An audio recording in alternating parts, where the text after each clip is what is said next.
ব্যাকগ্রাউন্ডের দিকে যাইতে চাই না, মাঝে মাঝে মনে চায় খুলা দিই সবার সামনে, কিন্তু আবার ভয় করে খুলি না। আমরাও এরকম জায়গার থেকে আইসা পড়ি নাই যে আকাশ থেকে নামছি, আমরা এই সমাজ থেকে বড় হয়েছি। আমার পিছুও ব্যাকগ্রাউন্ড আছে, আল্লাহর মেহেরবানি এই লাইনে নিয়ে আসছে। যৌবন তো এক সময় বুজুর্গ ভিতরও ছিল যারা মাদ্রাসায় পড়ছে না, ছিল না? কেন হারায় যেতেছ? দিন দিছিলেন এই জন্য, চিরদিনের জন্য পাওয়ার জন্য। দুনিয়ায় যতদিন থাকবে সুখে থাকার জন্য, মাথা উঁচা করে থাকার জন্য দিন দিছিলেন, শান্তিতে থাকার জন্য। আজকে কে হ্যাপি? আমি হ্যাপি না। কে কে লেখা আছে হ্যাপি? আবার ওটাকে কাটে ছুরি দিয়া কাইটা বুঝাইতে চাইতেছে, তুই হ্যাপি থাকবি তো থাকবি কেন? আমি তো হ্যাপি না। বিজয় তোলে কাইটা টুকরা টুকরা করে দিতেছে। আমি তো হ্যাপি না, তুই হ্যাপি, তোকে আমি হ্যাপি দেখতে চাই না, বিদায় কাইটা টুকরা টুকরা করে দিতেছে। কেক কাটে হ্যাপি লেখা, মনে হয় বুঝাইতে পারি না। আল্লাহ দিন দিছিলেন সুখে থাকার জন্য। আজকে মুসলমান সুখে না, এই জন্য। তাইলে মুসলমান সুখে থাকত, ছিল একদিন সুখে। বস্তু ছিল না কিন্তু সুখ ছিল। আমি দেখাইতেছি আপনাদের, এক ঘরে এক কাপড়। স্ত্রী স্বামীকে বলতেছে গালে চিমটি কেটা, আমি কিন্তু জান্নাতি। বলছে কি করে তুই জান্নাতি? সবরের জীবন চলতেছে। ঠোঁটে তো দূরের কথা, মনের ভিতরও চাহিদা নাই, অভিযোগ নাই। তোমার কাছে কোনো চাহিদা নাই, তোমার বিরুদ্ধে কোনো অভিযোগ নাই। এক কাপড়ে চলতেছিস, আমি সবর করতেছি, আমি জান্নাতি, ফুর্তি জান্নাতে হবে। স্বামী ভাবছে তুই জান্নাতে যাবি, সত্যই তো বলছে সবরের বদলা জান্নাত। ওলামা বলো সবরের বদলা কি? আমি জান্নাতি। তো স্বামীর চেহারাটা মলিন হয়েছে, তো গালে চিমটি কেটে বলতেছে তুমিও জান্নাতি। বলছে কেন? আমার মতো স্ত্রী পায় কি শুকরিয়া আদায় করো না? বলছে পাগলি, একবার ডেলি 100 বার কয় শুকুরের বদলা জান্নাত, ফুর্তি জান্নাতে হবে। সুখ, সুখ, এটার নাম সুখ, এটার নাম সুখ না, এটার নাম সুখ না। এই জন্য আমাদের ঘরে সুখ নাই, আসবাব আছে। আসবাব না থেকে যদি রব্বে কাবার কসম দিন থাকতো, তাহলে আমরা সবাই চিৎকার দিয়া বলতাম আই এম হ্যাপি, আমি সুখী। আমরা সবাই সুখী থাকতাম। আজকে যুবক এত দামি যৌবন পাওয়ার পরেও সুখী না, যৌবন নিয়েও সুখী না। জিজ্ঞাস করেন, ও বলবে না আমি যৌবন নিয়ে সুখী না। কেউ সুখী না। আল্লাহ দিন দিছিলেন এই দুনিয়ায় সুখে থাকার জন্য। আজকে দিন নাই দেখে আমরা নির্যাতিত, আমরা অবহেলিত। দেখেন কেমন নির্যাতন চলতেছে। রাত্র কয়টা বাজতে চলছে? 11টা 19। এখন 8টা 19 বাজে ফিলিস্তিনে রাতের। একটা রাত্র আসে না যে কিয়ামত আসে। দিন নাই দেখি আল্লাহ সাহায্য নাই। ডেলি আমরা 32 বার আল্লাহকে বলি, আল্লাহ ইহুদি নাসারার হাত থেকে আমাদেরকে বাঁচান না। ডেলি 32 বার চিৎকার দিয়া বলি। ইমাম সাহেব লাউড স্পিকারে বলে। আমরা মুসল্লিরা মসজিদ গরম করে ফেলি। যখন শেষ করে গায়রিল মাগদুবি আলাইহিম ওয়ালাদ-দাল্লিন, তো বাংলাদেশে কিছু মসজিদ আছে, কিছু লোক আছে যারা আমিন বলে মসজিদ গরম করে ফেলে। না, আমি বিরুদ্ধে বলতেছি না, কিন্তু কবুল হইতেছে না। আমিন তো বলি কিন্তু কবুল হয় না। আশ্রয় তো চাই, কিন্তু ওদের হাতেই আমরা নির্যাতিত। ফিলিস্তিন কার হাতে নির্যাতিত? ইহুদিদের হাতে, ঠিক না? আপনি তো চাইলেন নামাজে ইহুদিদের হাত থেকে বাঁচান, আল্লাহ তো বাঁচাইল না। কেন বাঁচাবে? দিন আমাদের ভিতরে নাই। আল্লাহ বলে কাকে বাঁচাবো? ওকে, তুই আমাকে দিনদারি দেখা, আমি বাঁচাই দেব। আমি তো কারো ভিতরে দিনদারি দেখি না। কতটুকু দিনদারি আছে বলেন আমাদের ভিতরে? এটা তো উম্মত। 99% মানুষের ভিতরেই তো দিনদারি নাই। যদি দিনদারি থাকতো, হায় হায়, তাহলে মা বোনরা রানী হওয়া বাদ দিয়া এই 60-70 বছরের জীবনে সামান্য একটা দুনিয়ার জীবনে চুল ছেঁড়া রোডে ঘুরতো, মুসলমানের ঘরে জন্ম নিয়া। ওকে তো আল্লাহ রানী বানানোর জন্য পয়দা করছে, জান্নাতের রানী হবে। ওকে তো জন্ম দিছে এই জন্য মুসলমানের ঘরে, যে জান্নাতের 8 দরজা ওরে রাখবে, আয় আমাকে ধন্য কর, কোনটার ভিতর দিয়া ঢুকবে তুই? যুবককে তো আল্লাহ যৌবন এই জন্য দিছিল যে কিয়ামতের দিন ও সুপার ডিলাক্স গ্যালারিতে বসবে আর আল্লাহর বিচার কার্য দেখবে। ওর বিচার দেখবে না, ওরটা তো উঠতে উঠতে হাতে চলে আসবে। আম্মা মান উতিয়া কিতাবাহু বিয়ামিনি, ওরটা তো উঠতে উঠতে ওর ডাইন হাতে চলে আসবে। ও সুপার ডিলাক্স গ্যালারিতে আরশের নিচে বসা বসা বিচার কার্য দেখতে থাকবে। আর একটু পরে পরে ওর কানে ধ্বনি আসবে, হাল সুব্বিবাল কুফফারু মা কানু ইয়ামালুন, দুনিয়ায় তোদেরকে অনেক জ্বালাইছে, তোদের উপরে আঙ্গুল উঠাইছে, দেখ বদলা হইতেছে কি হইতেছে না। তুই দেখ, তো ঠোঁট কামড়াবে আর বলবে হ্যাঁ হইতেছে। আল্লাহ ও তো দৃশ্য দেখার জন্য ওরে যৌবন দিছে। আমাদেরকে জীবন কেন দিছে? দিন আমাদেরকে দিছিলেন এইখানে একটু সুখে থাকার জন্য। আজকেও আলহামদুলিল্লাহ দিন যাদের কাছে আছে ওরাই সুখী আছে। হুজুর গো বউরা এখনো বলে আবার যদি করোনা হইতো ভালো হইতো, জিজ্ঞেস করেন। হ্যাঁ, আমি দলিল দিতেছি। করোনার সময় হুজুররা কিছু পায় নাই, অভাব ছিল, কিন্তু একদিক দিয়ে সুখী ছিল। বাচ্চা কাচ্চা বিবি খুব সুখে ছিল। এতদিন তোমারে এত লম্বা সময় কাছে পাই নাই, করোনার কারণে তোমারে এতদিন লম্বা সময় কাছে পাইলাম। নাই খাওয়া তাতে কিছু আসে যায় না, সবাই মিলা জিলা গলা ধরে ঘুমায়া থাকবে, এটারই তো মজা পেলাম। জিজ্ঞাসা করেন এদেরকে কেন হুজুর করে তো এত কাছে, মসজিদের ইমামরা এত কাছে কই পাইব? ছোটবেলা পড়ছিলাম আর কি, স্কুলে কিছু পড়ছি তো এই জন্য ছোটবেলা পড়ছিলাম। এক রাইটারের লেখা কয় সকিনার আর স্বামীর সাথে ঈদ করা হলো না। তো বুঝেইছে স্বামী বা দূরে ইমামতি করতো, ঈদের নামাজ পড়ায় বাড়ি যেতে যেতে ঈদ হয়ে যেত। যেমন বরিশালের যারা আগে সব ঢাকা, এই আপনাদের এইখান থেকে সদরঘাট, ওইখান থেকে লঞ্চ পড়ে যায় বাড়ি যেতে যেতেই রোজার ঈদ তো থাকেই একদিন, ঠিক না? ঈদ আর থাকে না, কোরবানি ঈদ এরকম। তো উনি সকিনা নাম দিছে, আসল নাম এটা না।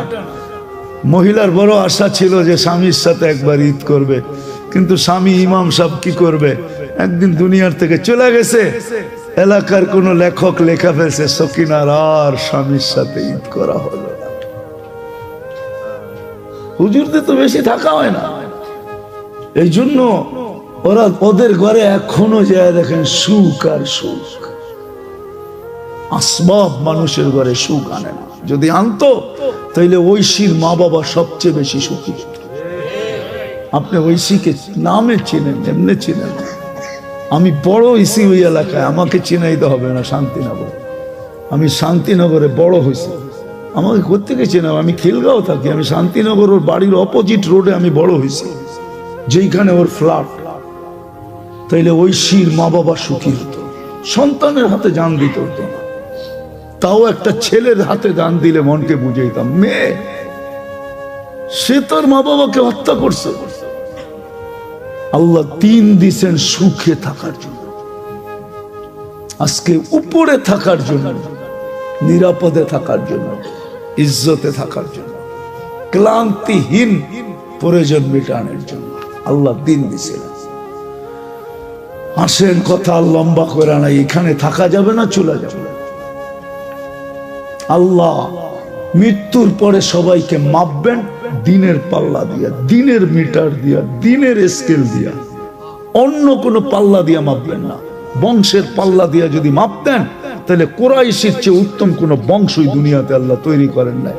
জিবরিল নিজে বলতেছে মা কল্লাবতুল কাবাইলা কুল্লা মা ওয়াজাদতু আশরাফা মিন কুরাইশ, দুনিয়ার সমস্ত গোত্র ছাইনা দেখছি, কুরাইশের চেয়ে উত্তম কোন গোত্র আল্লাহ তৈরি করেন নাই।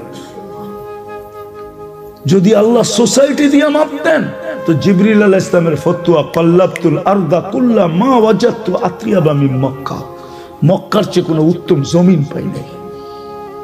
আল্লাহ সোসাইটি দিয়ে মাপবে না, বংশ দিয়ে মাপবে না, দুনিয়ার পদবি দিয়ে মাপবে না, দুনিয়ার সম্পর্ক দিয়ে মাপবে না। সম্পর্ক দিয়ে যদি মাপতো তাহলে সবচেয়ে বড় ওয়েট হওয়ার কথা ছিল আবু তালেবের। আবু তালেবের চেয়ে ওজনওয়ালা আমার মনে হয় সমগ্র সৃষ্টিও হইতো না, এর চেয়ে ওজনওয়ালা হইতে হইতো আবু তালেবকে।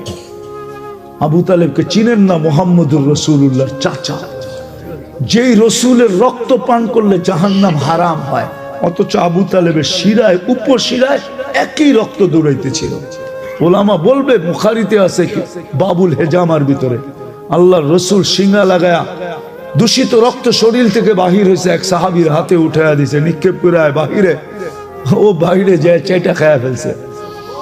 ফিরা যখন আসছে বলছে কি করছিস? বলে যা করতে বলছেন তাই করছি।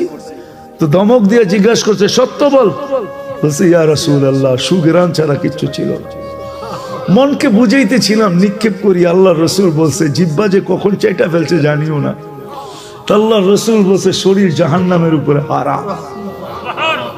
মুস্তাদরেকে হাকিমের সহি রিওয়ায়াত আছে, উম্মে আইমান রাত্রে ভুলে আল্লাহ রসুলের পেশাব পান করে ফেলছে।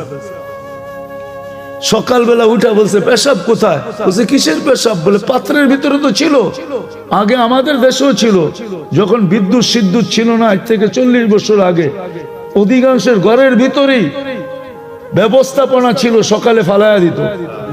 মনে হয় চেয়ারম্যান সব জানে না আর কি, এই জন্যই বলতেছি আর কি। আগে ছিল, বুড়া মা বাপ থাকলে তো কন্টিনিউ ছিল, ঠিক না? হ্যাঁ, আল্লাহ রসুল বলছে আরে ছিল তো। বলছি ইয়া রাসূলুল্লাহ, গরমের দিন পিপাসায় কাতর হয়ে উঠছি, সামনে তাকায় দেখছি পানি, নাক লাগায় দেখছি সুগরান পান করে ফেলছে। আল্লাহ রসুল বলছে মউত পর্যন্ত তোর আর খিদা লাগবে না, লাগেও না, আপনার কোনোদিন খিদা লাগতো না। মুস্তাদরেক হাকিমে আছে রিওয়ায়াত, দেখেন। খামাকা খালি কলম দিয়ে খোঁচাইতে থাকেন না আমাদের বিরুদ্ধে। আগে মুস্তাদরেক হাকিম দেখেন, লেখা আছে সহি রিওয়ায়াতের ভিতরে, যেই রসুলের আবু তালেবের ওয়েট সবচেয়ে বেশি হতো। 44 বছর লালন পালন করছেন বুকের ভিতরে রেখা। মুহাম্মদুর রাসূলুল্লাহর চাচা 44 বছর অভিভাবক ছিলেন, বুকের ভিতরে রেখা পালছেন। নিজের সন্তানদেরকে এরকম পালেন না। ওই চাচাকে নিজের হাতে কবরে নামাইছেন, নিজের হাতে আর নামাইছেন, আর বলছেন আম্মি আম্মি মা তারাকতালি সাবিলা, চাচা আমার জন্য কোনো রাস্তা রাখলেন না, তারপরও আমি চেষ্টা কম করব না। তারপরেই উঠে হাত উঠায় দিয়েছে। আল্লাহ জিবরিলকে পাঠায় বলছে মা কানা লিন নবিয়্যি ওয়াল্লাযীনা আমানু আইয়াস্তাগফিরু লিল মুশরিকিনা ওয়ালাউ কানু উলু কুরবা। নবীজি আপনার জন্য শোভা পায় না, হাতটা নামায়া ফেলেন, আপনার জন্য শোভা পায় না, আপনি আমার হাবিব। সত্য এটা। আল্লাহ কালকে মাপবে দিনের মিটার দিয়ে, আর কোনো মিটার দিয়ে মাপবে না। এখন দোকায় থাকতে পারি বটে, আমার সমাজের অনেক মানুষ আছে দোকায় আছে, দোকায়। যুবক দোকায় পড়ো না, আসো।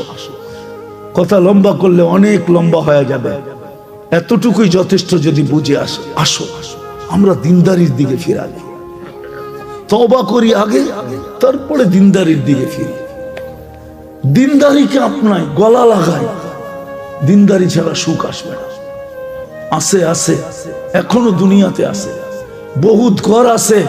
স্বামী ফিরা গেলে, রাত্রে ফিরে আসলে, কাজের থেকে ফিরে আসলে বউ পাও টিপা টিপা ঘুম পড়ায় দেয়, বলে তুমি ঘুমাও, সারাদিন বাহিরে ছিলা, পিঠটা লাগানোর সুযোগ হয় না, আমি তো ঘরে ছিলাম, কখনো শুইছি, কখনো বসছি, কখনো হাঁটছি, আমি আমারটা পুরা করে নিব, তুমি ঘুমাও, তোমার একটু সেবা করি, ঘুমাও।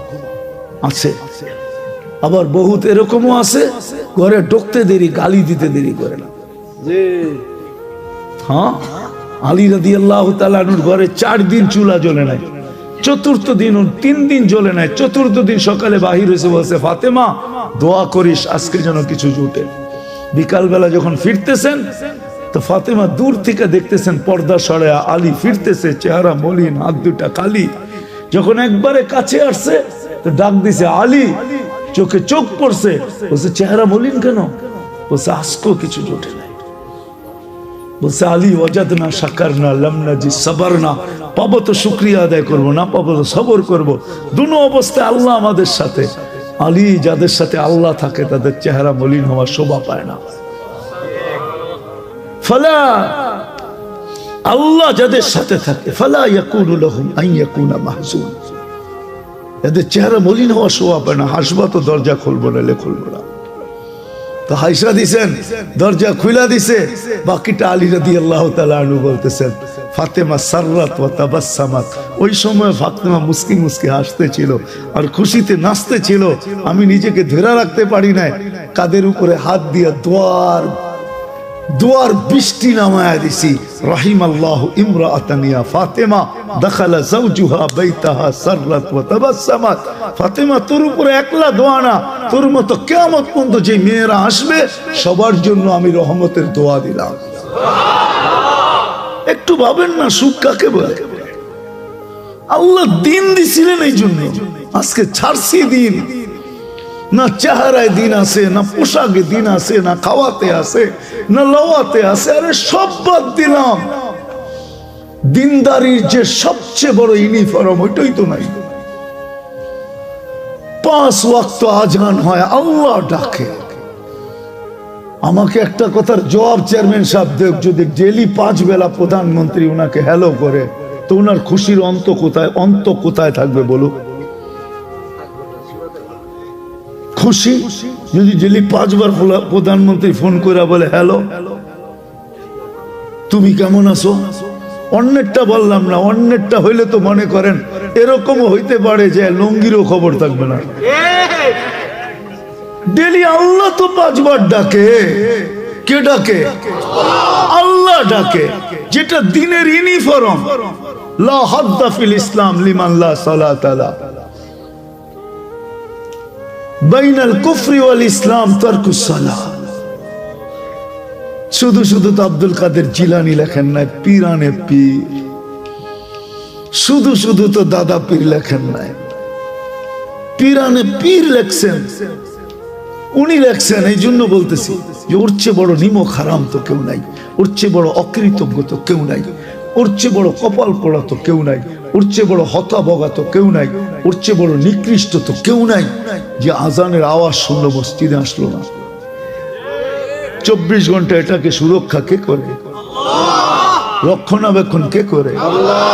ডেলি কয় কেজি কয় লিটার অক্সিজেন নেন? Daily 550 litre. যুবক, ডেলি কয়বার তোমাকে আল্লাহ ডায়ালিসিস করেন কুদরত দিয়া জানো? এটাও তো জানো না। ডেলি 36 বার তোমাকে আমাকে কুদরত দিয়া ডায়ালিসিস করেন, কুদরত দিয়া। দুনিয়ার বিজ্ঞান ডেলি 1 বার ডায়ালিসিস করার ক্ষমতা রাখে না, সপ্তাহে 5 বার পারে।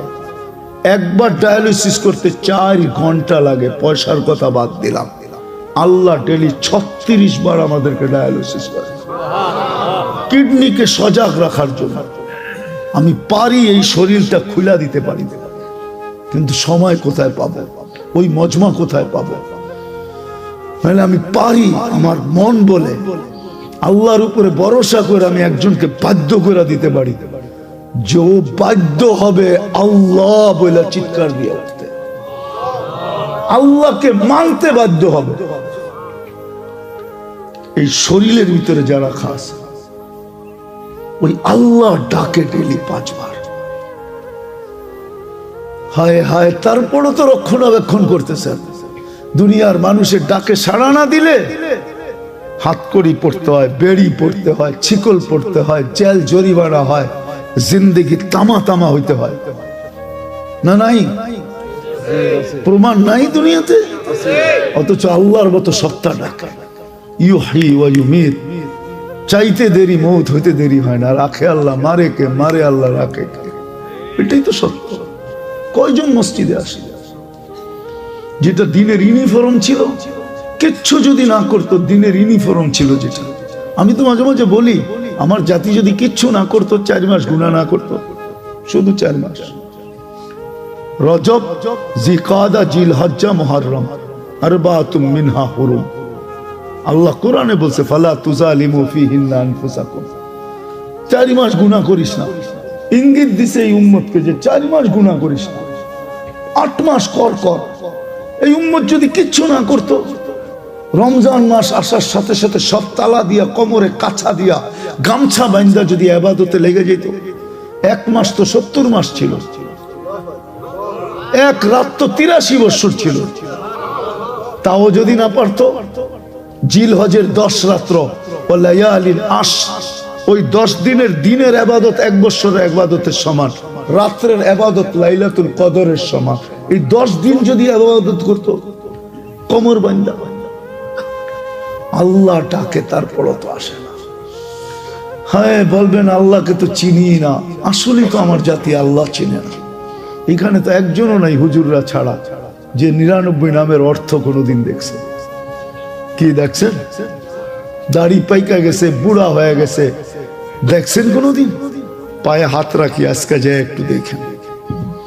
নেটের থেকে নামাইতে বেশি খরচ হবে না, হয়তো 15-20 MB খরচ হবে, এর বেশি হবে না আমার বিশ্বাস। 99 নামের অর্থ দেখেন, মনোযোগ দিয়ে, তারপরে বুঝবেন কে ডাকে।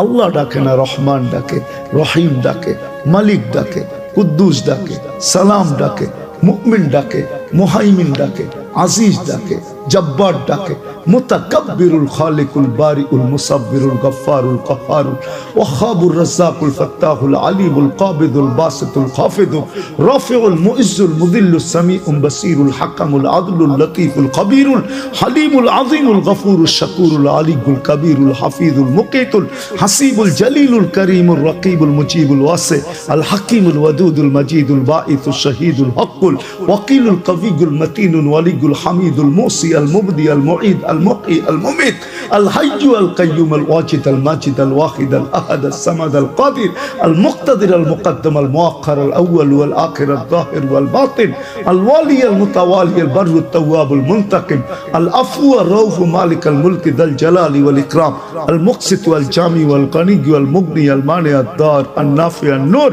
আল হাদি আল বদি ওয়াল বাকি আল ওয়ারিস ওয়াল রশিদ আস সাবুর জাল্লে জালালু 99 পদের মালিক আল্লাহ ডাকে।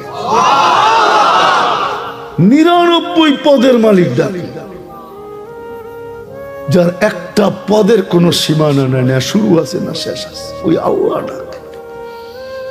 একটাই যদি করতো, জান্নাতের চাবি দিতে ডাকে। হায় হায় সময় তো নাই, হায় হায় নামাজে কি রাখা আছে এটা তো উম্মত জানে না যে কি রাখা আছে। নাইলে তো আল্লাহ রাসূল কোনোদিন কানে আমাদেরকে চিৎকার দিয়ে বলে যেতেন না, ইদা সালুহা সালুহা সাইরুল আমাল, নামাজ কমপ্লিট করে আল্লাহকে দে, তোর জীবন কমপ্লিট লেখা দিবে আল্লাহ। নামাজ ওকে, জীবন ওকে, নামাজ ওকে, জান্নাত ওকে। আল্লাহ রাসূল তো বলছিল ফজরের নামাজ, ফজরের নামাজ, ফজরের নামাজ না, জান্নাতের সার্টিফিকেট। কোরআন বলে ওয়া কুরআন আল ফজরি কানা মাশহুদা, ফজরের নামাজ জান্নাতের সার্টিফিকেট। আর সবচেয়ে বেশি মুসলমান ফজরের নামাজে কম আসে। এই উম্মত যদি 2 ওয়াক্ত পড়তো তাইলেও হইতো, ফজর আর আসর। হাদিসে আছে মান সাল্লাল বারদাইন দাখালাল জান্নাহ, ফজর আর আসর পড়লো জান্নাত ওকে। কিন্তু কয়জন আসে? এই জন্য আসেন, দিন দিছিলেন সুখে থাকার জন্য। আজকে নির্যাতিত মুসলমান এই জন্য। সব আছে, সময় তো নাই। 70% সম্পদ সারা দুনিয়ার মুসলমানদের কাছে। সুবহানাল্লাহ।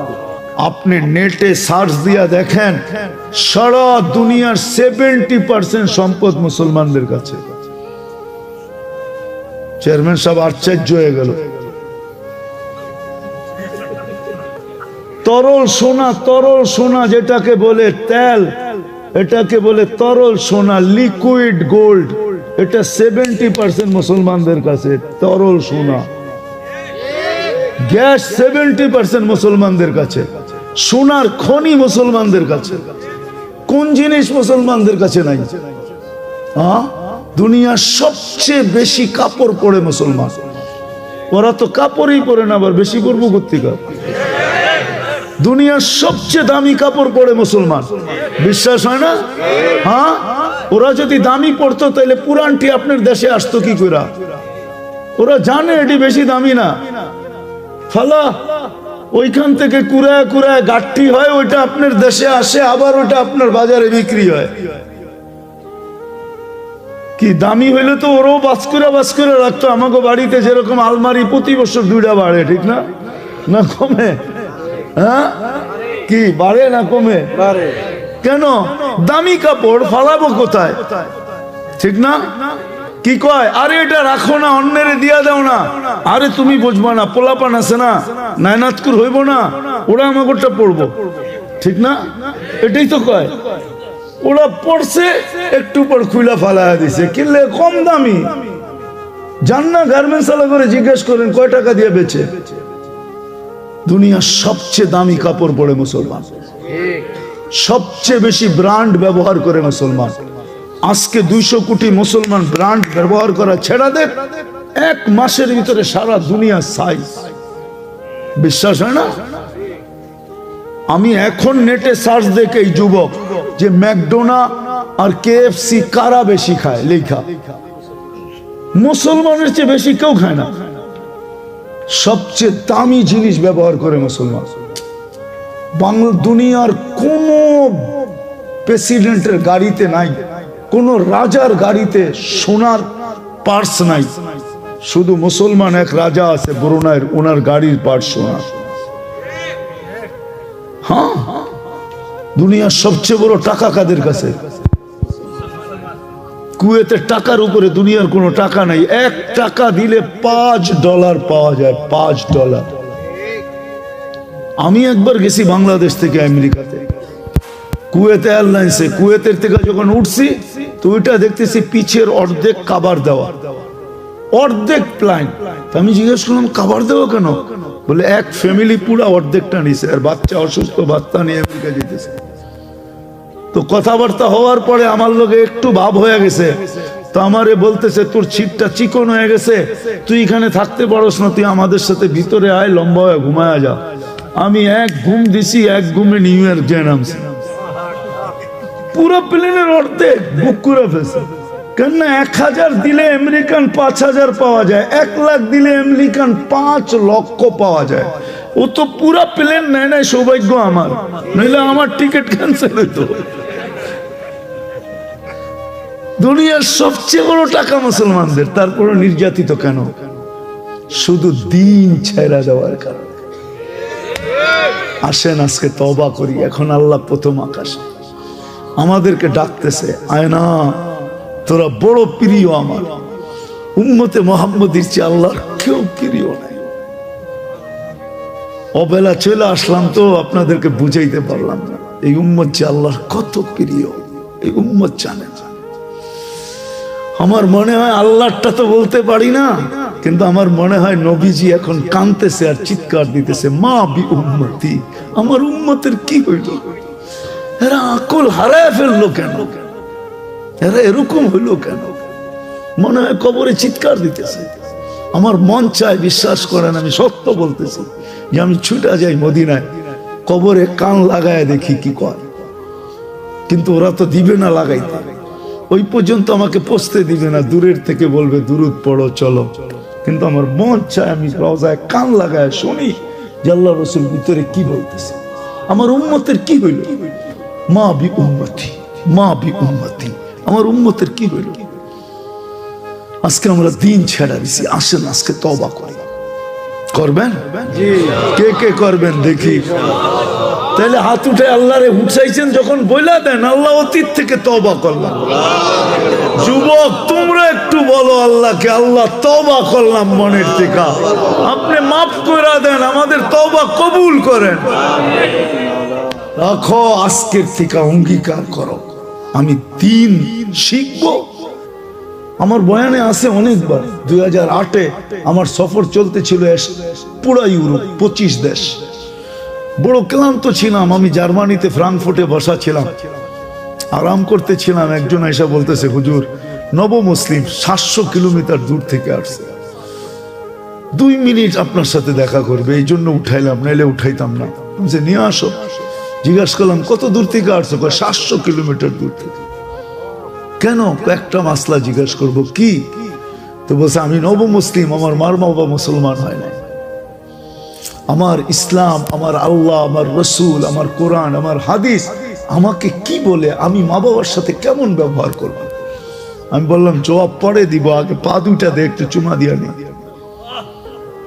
তোর পাও চুমা পাওয়ার যোগ্য ওলামাদেরকে জিজ্ঞেস করে, মাসলা জিজ্ঞেস করার লেগে যে সে যখন চলতে থাকে তো ওই রাস্তা, ওই বালু, ওই কণা, চতুর্দিকের তরু লতা তার জন্য দোয়া করতে থাকে, তাকে ওয়া হুয়া বলতে, সাবাস সাবাস বলতে থাকে।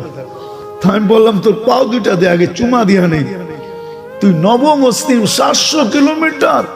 আমার দেশে তো আজ পর্যন্ত আমাকে কেউ জিজ্ঞাসা করলো না, মুসলমান হইয়া মুসলমান সন্তান, যে আমার মা বাবার সাথে আমি কিরকম ব্যবহার করব। না শিক্ষা নাই, নবীর শিক্ষা না, কোরআনের শিক্ষা নাই। ওয়াসাইনাল ইনসানা বিওয়ালিদাইহি ইহসানা আনিশকুর লি ওয়া লিওয়ালিদাই, আমাকে তো জিজ্ঞাসা করলো না। তো মেরে দোস্ত, আজকে আমাদের দেশে কদমে কদমে ওলামা, এদের কাছ থেকে শিখেন। ডাইরেক্ট নেটের থেকে শিখতে যান না, হারায় যাবেন। ওলামাদের থেকে শিখেন, আল্লাহ ওয়ালাদের থেকে শিখেন। শিখবেন তো? আর সর্বশেষ আজকের থেকে নামাজ ছাড়বো না, ওয়াদা পাক্কা। কেননা রমজান সামনে আসতেছে, জামাদিউস সানি, তারপরে রজব, তারপরে শাবান, তারপরে রমজান, একবারে কাছে চলে আসছে। আল্লাহ আমাদের সবাইকে আমল করার তৌফিক দান করেন। ওমা আলাইনা ইল্লাল বালাগ। আর কিছু দোয়াটা চেয়ারম্যান সাহেব করে দেখলাম। আমাদের নেতা এক সময় ছিল, আজকে তো নাই, এক সময় ছিল, এটাই উসুল, এটাই ছিল। সমাজের যে নেতা হবে সেই জুমা পড়াবে, ঈদ পড়াবে, সেই দোয়া করবে, এটাই নীতি ছিল। আমরা হারায় গেছি, সংকীর্ণতা চলে আসছে। নিয়ম ছিল এক সময়। আবার ওয়াজ লম্বা হয়ে যাবে, পরে আবার কখনো আসলে ইনশাআল্লাহ করব। হ্যাঁ, আমি তো জানি না হাউজিং, এখানে এত বড় হাউজিং আছে। আমরা তো হাইওয়ে দিয়ে চলে যাই। না না না, আমিও ক্লান্ত, আমারও কাজ আছে। 11:15 বাজছে, ফজরের নামাজ পাংখা করার কোনো দরকার নাই। জান্নাতের সার্টিফিকেট ফজরের নামাজ। সারা রাত ওয়াজ শুনবেন আর ফজর নামাজ পাংখা। পাংখা বোঝেন তো? হ্যাঁ, এটা তো ঢাকার আন্ডারেই ছিল, ঠিক না? হ্যাঁ, ঢাকা ছিল না। পুরান ঢাকার মতো কথাবার্তা তো আপনারাও জানেন কিছু, ঠিক না? পুরান ঢাকার শব্দ পাংখা হয়ে যাবো ফজরের নামাজ। আমি পাংখা করতে চাই না। আল্লাহুম্মা সাল্লি ওয়া সাল্লিম ওয়া বারিক আলা হাবিবিকা মুহাম্মদ। আল্লাহুম্মা লাকাল হামদ কামা ইয়ানবাগি লিজালালি ওয়াজহিক ওয়া আযীমি সুলতানিক। আল্লাহ বলার পর্ব ছিল শেষ, শোনার পর্ব ছিল শেষ। আয় আল্লাহ, আয় আল্লাহ, এখন ভিক্ষার পর্ব। দুনিয়ার কারো কাছে না, আপনার মতো 99 পদের মালিক আল্লাহর কাছে। আপনার মতো অগণিত পদের মালিক আল্লাহর কাছে। আল্লাহ চাওয়া ছাড়া আমাদেরকে অনেক দিচ্ছেন। দুই একটা চাইলে যে খালি ফেরত দিবেন, এটা মনকে বিশ্বাস করতে পারি, বিশ্বাস করাইতে পারি না। আল্লাহ চাওয়া ছাড়াই তো মানুষ বানাইছেন, মুসলমানের ঘরে অস্তিত্ব দিয়েছেন, সর্বশ্রেষ্ঠ নবীর উম্মত বানাইছেন। আল্লাহ কাদেরকে নিয়ে চাইতেছি এটাও একটু দেখেন তো। কারা বসা এখানে? যুবকও আছে, সাদা দাড়িও আছে, খালা দাড়িও আছে, ওলামাও আছে, তোলাবাও আছে, সমাজপতিও আছে। আয় আল্লাহ, সমাজের যে বড় আল্লাহ সেও আছে। কাদেরকে নিয়ে হাত তুলছি, কোন আয়োজনের ভিতরে হাত তুলছি, এটাও তো একটু দেখেন। আয়োজনটা কিসের জন্য? হায় আল্লাহ, মানুষ দুনিয়ার জন্য করে, এরা তো দিনের জন্য করছে। হায় আল্লাহ, ওয়াজ মাহফিলের আয়োজনে বসে হাত তুলছি। আল্লাহ, সময়টা কিরকম? যে সময় আপনি দেওয়ার জন্য ডাকতেছেন, আমরা পাওয়ার জন্য হাত উঠায়া দিছি। আপনি তওবা, গুনাহ মাফ করার জন্য ডাকতেছেন, আল্লাহ আমরা তওবা করে হাত উঠায়া দিছি। বেশি চাবো না মালিক, এতটুকুই চাবো, আজকের আয়োজনকে কবুল করেন, আয়োজকদেরকে কবুল করেন, সাহায্য সহানুভূতিকারীদেরকে কবুল করেন, শ্রোতাদেরকে কবুল করেন, বক্তাদেরকে কবুল করেন। আল্লাহ, এই ইউনিয়নের প্রত্যেকটা মানুষকে কবুল করেন, নারীকে কবুল করেন, পুরুষকে কবুল করেন, প্রত্যেককে কবুল করেন আল্লাহ, বিশেষ করে যুবকদেরকে কবুল করেন আল্লাহ, আমার এই লাল সবুজের মানুষগুলাকে কবুল করেন, আজকে সারা দুনিয়ার মুসলমানকে কবুল করেন আল্লাহ। কবুলিয়ত চাই, আর কিছু চাই না। কবুলিয়ত ছাড়া কিছু ঘটে না, এটাই সত্য। আল্লাহ কবুল যদি না হইতো তো আবু বকর কোনোদিন সিদ্দিক হতো না, ওমর কোনোদিন ফারুক হতো না, ওসমান কোনোদিন জিন্নুরাইন হতো না, আলী কোনোদিন শেরে খোদা হতো না, সোয়া লক্ষ সাহাবায়ে কেরাম কোনোদিন রাদিয়াল্লাহু তাআলা আনহুম হইতেন না। আল্লাহ আমরাও কোনোদিন আলেম হইতাম না। কবুলিয়ত না হইলে মানুষও হইতাম না। বিদায় কবুলিয়ত চাই। আজকে আমাদেরকে কবুলিয়ত ছাড়া উঠায় কি লাভ হবে? কি লাভ হবে কবুলিয়ত? আল্লাহ কবুল না করলে কি লাভ হবে? আর কবুল করলেই বা কি ক্ষতি হবে? ইয়া মান লা তাদুররুহু যুনুব ওয়া লা তানফা। আল্লাহ বান্দা গুনাহ করলে আপনার কোনো ক্ষতিও হয় না, লাভও হয় না। তো আমাদেরকে কবুল করবেন না কেন? আজকে এই এলাকার বাচ্চাকে কবুল করেন, নারী পুরুষকে কবুল করেন, সমাজপতিদেরকে কবুল করেন, আল্লাহ এই সোসাইটিকে কবুল করেন, এই এলাকাকে কবুল করেন। আজকে এই মুহূর্তে আমাদেরকে খালি দিয়েন না, সাথে সাথে যার যে পেরেশানি আছে দূর করে দেন, প্রয়োজন আছে মিটায়া দেন, অসুস্থ আছে আল্লাহ শেফায়ে কামেলা আজেলা দায়েমা মুস্তামিররা নসিব করেন। আয় আল্লাহ যারা জটিল রোগে আক্রান্ত, গোপন রোগে আক্রান্ত, হার্টের হোক, কিডনির হোক, লিভারের হোক, ব্রেন স্ট্রোকের হোক, ডায়াবেটিসের হোক, ক্যান্সারের হোক, হায় আল্লাহ অনেকে অনেক গোপন রোগে আক্রান্ত, কাউকে বলতেও পারে না। আল্লাহ সবাইকে আপনি শেফায়ে কামেলা আজেলা দায়েমা মুস্তামিররা নসিব